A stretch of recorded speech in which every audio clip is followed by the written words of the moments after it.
नमस्कार दोस्तों, KVS TGT के क्वेश्चंस हैं, फटाफट करते हैं। फर्स्ट क्वेश्चन, रिमेनिंग क्वेश्चंस हैं। The effective resistance seen looking into the primary of a 15:1 transformer connected to an 8 ohm load is. देखिए, आपको क्वेश्चन में जो भी दिया है, आपके पास एक फॉर्मूला होता है, R P is equal to R into N P by N S का होल स्क्वायर। ठीक है। ट्रांसफार्मर रिलेशनशिप क्या होता है? Primary voltage upon secondary voltage is equal to number of turns in primary to number of turns in secondary. And जो आपकी current होती है, primary current to secondary current is equal to V S upon V P. उल्टा होता है ना। ठीक है। तो इसमें treating the circuit as if the primary were a simple series resistor. यहाँ पे आपको जो भी ये क्वेश्चन पूछ रहा है, अब इसमें हमें फॉर्मूला देखना है। ठीक है। जैसे मान लीजिए मैंने डायग्राम बना दिया अभी। आपको क्या दिया है? ये जो आपको दिया है, number of turns in primary to number of turns in secondary 15:1 दिया है। एंड इफेक्टिव रेजिस्टेंस पूछ रहा है, seen looking into the primary connected to an 8 ohm load, यानी कि जो आर है ये आपका 8 ओम है। तो जो इफेक्टिव रेजिस्टेंस होगा as seen looking into the primary side, वो क्या हो जाएगा? N P by N S का होल स्क्वायर 15/1 का होल स्क्वायर इंटू 8, यानी कि कितना हो गया ये 225 इंटू 8, तो 8 5 जा 44 18, तो ये 1800 ओम यानी कि 1.8 किलो ओम आएगा। ठीक है। तो ये इसका जो जैसे डायग्राम भी अगर आप बना रहे हैं तो ये प्राइमरी वोल्टेज है जैसे। ठीक है। ये प्राइमरी वोल्टेज है, यहाँ पे आपकी प्राइमरी करंट फ्लो हो रही है, फिर यहाँ पे ये टर्न्स हैं, फिर ये भी इधर म्यूचुअल कपलिंग हो रही है, फिर यहाँ पे ये सेकेंडरी टर्न्स हैं। ठीक है। फिर यहाँ पे ये रेजिस्टेंस है, तो ये सेकेंडरी करंट फ्लो हो रही है, ये प्राइमरी करंट है, तो N P is to N S होता है। ठीक है। नेक्स्ट क्वेश्चन है, आइडेंटिफाई द गिवन सर्किट। अब इसमें देखिए दो इंडक्टर्स हैं, तो कौन सा सर्किट होगा? ये टैंक सर्किट है, हार्टली ऑसिलेटर होगा। कौन सा होगा? हार्टली ऑसिलेटर होगा। ठीक है। हार्टली ऑसिलेटर होगा ना ये, क्योंकि इसमें 2 इंडक्टर्स हैं। ठीक है। यहाँ पे F is equal to 1/2 pi under root L equivalent C हो जाएगा। ठीक है। तो जो आपका इक्वलेंट इंडक्टेंस है वो L1 plus L2 plus twice M हो जाएगा। ठीक है। नेक्स्ट क्वेश्चन है, Zener breakdown voltage dash with increase in temperature assuming Zener breakdown mechanism. पहले तो देखिए कि जो आपका Zener डायोड होता है, ये क्या होता है? मैंने बताया था, हैविली डूप्ड डायोड होता है। The use of sufficient strong electric field at junction can cause a direct rupture of bond। ठीक है। ज़्यादा इलेक्ट्रिक फील्ड की वजह से इसमें एक बॉन्ड की डायरेक्ट रप्चरिंग हो जाती है, तो इस मैकेनिज्म को हाई फील्ड इमिशन और हम क्या बोलते हैं? Zener ब्रेकडाउन बोलते हैं। तो Zener डायोड का नेगेटिव टेम्परेचर कोफिशिएंट होता है ऑफ ब्रेकडाउन वोल्टेज। ठीक है। As the increase in temperature, जब टेम्परेचर इंक्रीज होता है, it will add a field ionisation, hence breakdown voltage आपका डिक्रीज हो जाता है। ठीक है। ज़्यादा टेम्परेचर की वजह से एक फील्ड आयोनाइजेशन एडअप हो जाता है, जिसकी वजह से क्या होता है? इंक्रीज इन टेम्परेचर, जैसे ही टेम्परेचर बढ़ता है तो एक फील्ड आयोनाइजेशन बढ़ता है, जिसकी वजह से ब्रेकडाउन वोल्टेज डिक्रीज होता है। तो Zener पोटेंशियल जो Zener डायोड का होता है, it is very sensitive to the temperature of operation. तो इसमें जो आपका टेम्परेचर कोफिशिएंट होता है Zener डायोड का, इसको होता है delta V Z upon T1 minus T not into 100% पर डिग्री सेल्सियस। तो T1 न्यू टेम्परेचर लेवल है, टी नॉट रूम टेम्परेचर है, ये रूम टेम्परेचर है in the closed cabinet, TC temperature coefficient है। ठीक है। वी जेड नॉर्मल पोटेंशियल है एट रूम टेम्परेचर, ये क्या है? नॉर्मल पोटेंशियल है एट रूम टेम्परेचर। ठीक है। तो ये आपको पता होना चाहिए। तो इसमें इसने बोला Zener ब्रेकडाउन वोल्टेज जो होगा ये आपका it will decrease with increase in temperature, right. इसमें आप देख भी लीजिए, जैसे यहाँ पे ये करंट है, ये वोल्टेज है, तो यहाँ पे ये जो टेम्परेचर है इस पॉइंट पे ये ब्रेकडाउन वोल्टेज VB2 है, तो ये T1 हो गया। यहाँ पे ये ब्रेकडाउन वोल्टेज VB1 है। अब यहाँ पे ये जो टेम्परेचर होगा आपका, ये T2 है, T2 should be greater than T1 and यहाँ पे ये T2 है, ये T1 है, तो यहाँ पे T2 is greater than T1, ठीक है। तो ये कैरेक्टरिस्टिक्स हैं। नेक्स्ट क्वेश्चन है, which of the following are the characteristics of power MOSFET. Power MOSFET क्या होता है? इट इज़ अ डिवाइस होता है that is evolve from the MOS circuit technology. It was developed by redesigning lateral MOSFET, redesigning lateral MOSFET to increase their voltage blocking capacity। तो power MOSFET using VDMOS technologies का vertically oriented 3 layer structure होता है, ठीक है। Power electronic applications में जो MOSFET होता है, इट इज़ ऑपरेटेड इन, जो MOSFET है आपका, it is operated in cut off, that means switch off and ohmic, यानी कि स्विच ऑन रीजन्स में ही ये ऑपरेट होता है। इसीलिए they are having ease in biasing, इसीलिए इनमें ईज इन बाइसिंग होती है, बाइसिंग में आसानी होती है। तो पावर मॉसफेट जो होता है, it is used as a high speed switch in all electronic power converters, ठीक है। तो इसका जो होगा, जो कौन कौन से कैरेक्टरिस्टिक्स हैं कि फास्ट स्विचिंग स्पीड होती है, सिंपल बाइसिंग होती है, एंड दूसरा ease of application and repair होता है, हाई गेट ड्राइव पावर नहीं होती, लो बैंडविड्थ नहीं होती है, ठीक है। तो यहाँ पे इतना आपको पता होना चाहिए। जो प्राइमरी ब्रेकडाउन वोल्टेज होता है मॉसफेट का, ये सेम होता है in the cut off and the active modes, ठीक है। तो ये हम बाद में कभी और डिस्कस करेंगे। नेक्स्ट क्वेश्चन है, which of the following is not true about thermistor and resistance temperature detectors. देखिए, थर्मिस्टर जो होता है, it can track only a narrow temperature range, it can track a narrow temperature range. दूसरा, they can measure up to 130 degree Celsius, while some RTDs can exceed 600 degree Celsius. RTD है ना ये resistance, तो ये thermistor का तो ये बताया कि 130 डिग्री तक होता है, RTD आपका होता है कम से कम 600 डिग्री तक ही ऑपरेट करता है। थर्मिस्टर्स वाइडली होम अप्लायंसेस में यूज़ होते हैं, RTDs इंडस्ट्रियल में यूज़ होते हैं, ठीक है। तो RTDs किसके बने होते हैं? RTDs जनरली बने होते हैं प्लैटिनम के, निकल के, कॉपर के, एक्सेट्रा। और जो थर्मिस्टर्स होते हैं, they are made up of semiconductors, ceramic, polymer material के बने होते हैं, ठीक है। तो ये वाइडर टेम्परेचर थर्मिस्टर, जो वाइडर टेम्परेचर रेंज के होते हैं, वाइडली ये ज़्यादा कॉस्टली होते हैं, थर्मिस्टर्स फास्टर्स होते हैं। तो इसमें जो इसने बोला है कि which is not true, thermistors are more accurate and cheaper than RTDs, true है। Thermistors have faster response time than RTDs, true है। Thermistors can measure temperature of wider range, no, ये गलत है। Thermistors are commonly made with ceramic और polymer materials, और RTDs are made of pure, ये भी सही है। तो इसका मतलब ये वाला जो स्टेटमेंट है, ये नॉट ट्रू है। नेक्स्ट क्वेश्चन है, consider an N type semiconductor as shown in the figure. इसका एनर्जी बैंड डायग्राम बताना। देखिए, ये आपका एक एन टाइप सेमीकंडक्टर है, whichever side is negative, जैसे ये प्लस है, ये माइनस है, जो भी साइड नेगेटिव होगी, the energy level E naught will be higher than that of the positive side, ठीक है। जो आपका ये कंडक्शन बैंड है और जो वैलेंसी बैंड का है, EC एंड EV जो होगा will be parallel, because by applying electric field, जब इलेक्ट्रिक फील्ड लगाएंगे तो energy gap won't change, energy gap won't change as carrier concentration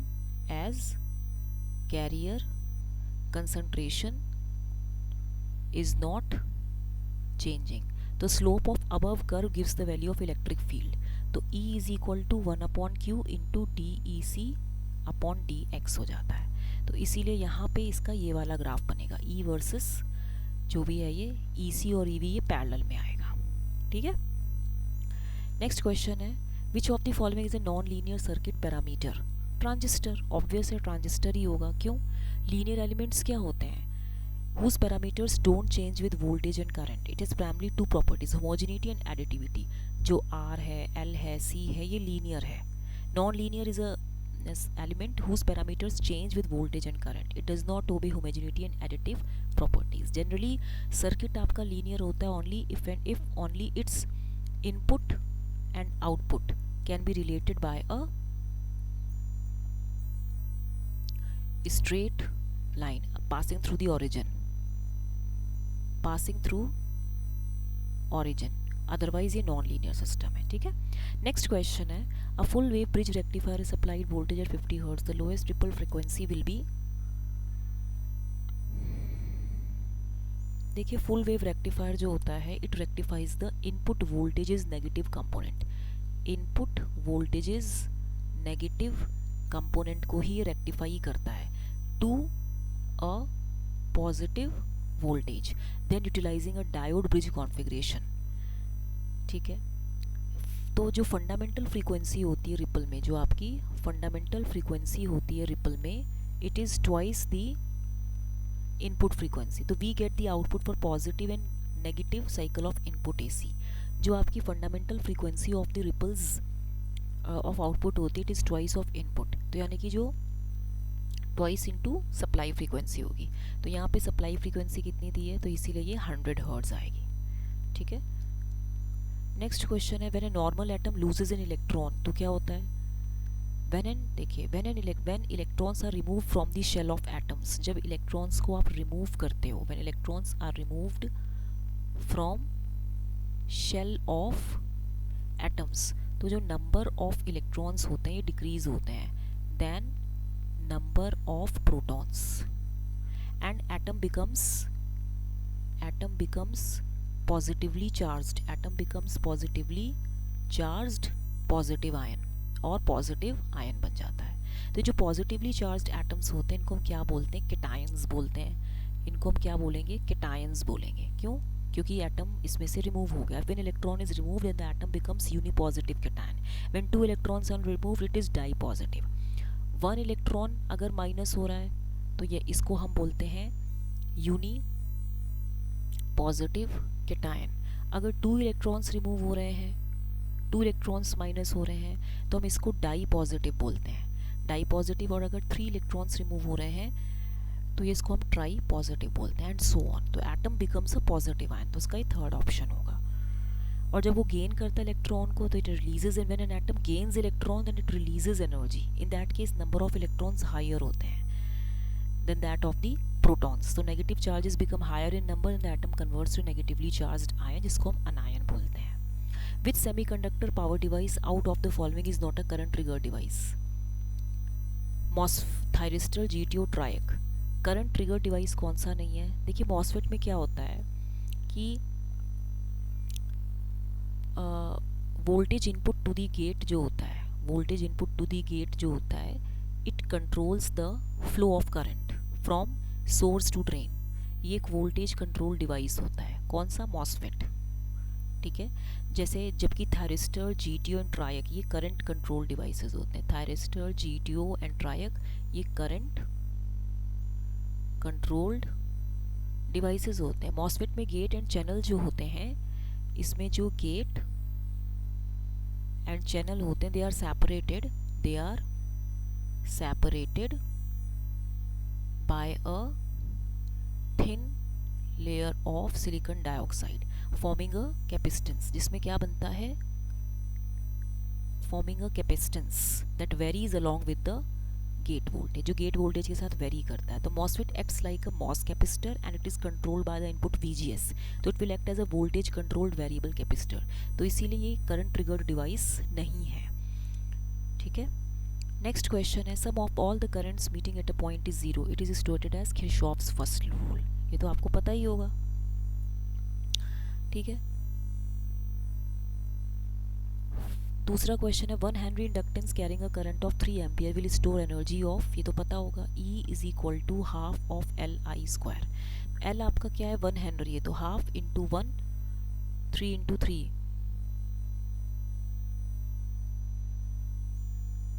ठीक है, तो इसीलिए इसका 4.5 जूल्स हो जाएगा answer. RMS value of an AC signal is 10 volt, it's peak value will be, देखिए VRMS जो होगा ना वो आपका VM/√2 होगा। VRMS आपका कितना है, 10 वोल्ट है, VM कितना हो जाएगा, 10√2 हो जाएगा, तो ये वैल्यू 14.14 वोल्ट है। ठीक है, नेक्स्ट क्वेश्चन है for the circuit shown below in the figure the current I is, देखो whenever there is a diode in the circuit firstly हम उसको ओपन कर देते हैं from its anode to cathode. इसका एनोड पॉइंट ये है, कैथोड पॉइंट ये है, and check whether it is forward biased. पहले तो इसको open circuit diode check forward biased और रिवर्स बायस्ड है ये। ठीक है, and accordingly replace the diode with its equivalent circuit. तो यहाँ पे हमने क्या किया, ये 1 ओम का था, यहाँ ये एनोड था, ये कैथोड था, ये 3 ओम का था, ये 2 वोल्ट है,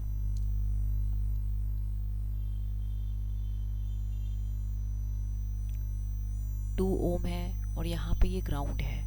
उसके बाद यहाँ पे क्या है, ये 4 वोल्ट है। तो इसमें आप देखो ये जो करंट जा रही है इधर, ये I1 है, तो ये यहाँ पे जा रही है। तो I1 की वैल्यू कितनी हो जाएगी इसमें, ये 4 है, एंड यो एक मिनट, V बाय R होता है ना, तो V बाय R होता है, तो वोल्टेज कितनी है, 4 + 2, 4 + 2 बाय 1 + 3 4, तो 6/4, 3 2 3 जा 6/2, 1.5 एम्पियर हो जाएगा। अब आपको VA निकालना है, तो VA इज इक्वल टू कितना होगा,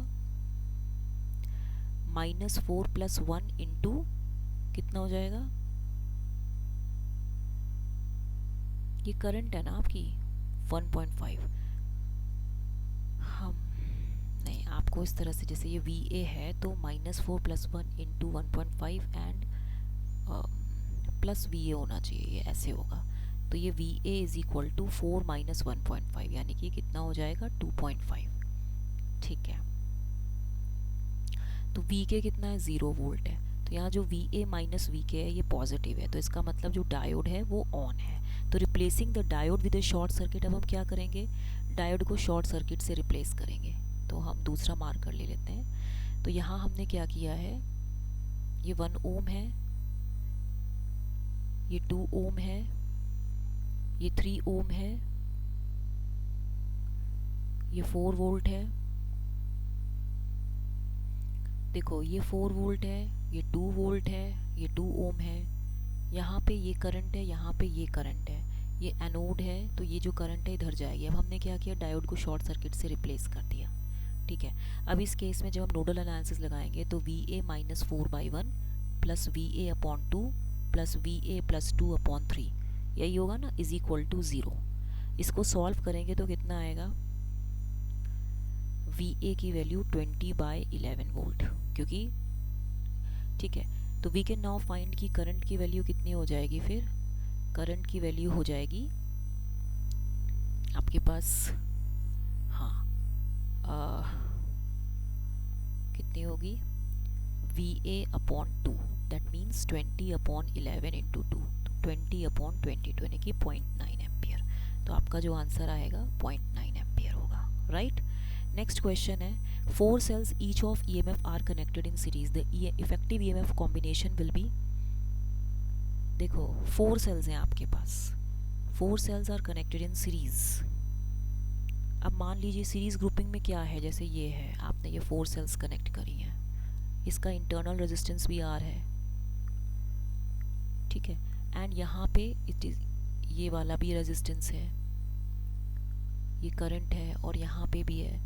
ठीक है, तो if in n identical cells are connected in series, जो आपका इक्विवेलेंट ईएमएफ होगा कॉम्बिनेशन का, वो इन टाइम्स ऑफ ई होगा, और जो इक्विवेलेंट इंटरनल रेजिस्टेंस होगा वो इन टाइम्स ऑफ आर होगा। तो 4 cells each of EMF E are connected in series combination, तो equivalent voltage E 4 times of E होगा, तो सेकेंड आंसर होगा। ठीक है, नेक्स्ट क्वेश्चन है, in which combination ammeter is connected with the circuit, series में कनेक्ट होता है। क्यों, ammeter is connected in the series combination because current जो होता है ये कांस्टेंट होता है in the series combination, and ठीक है, तो इसीलिए ये इस तरीके से होगा।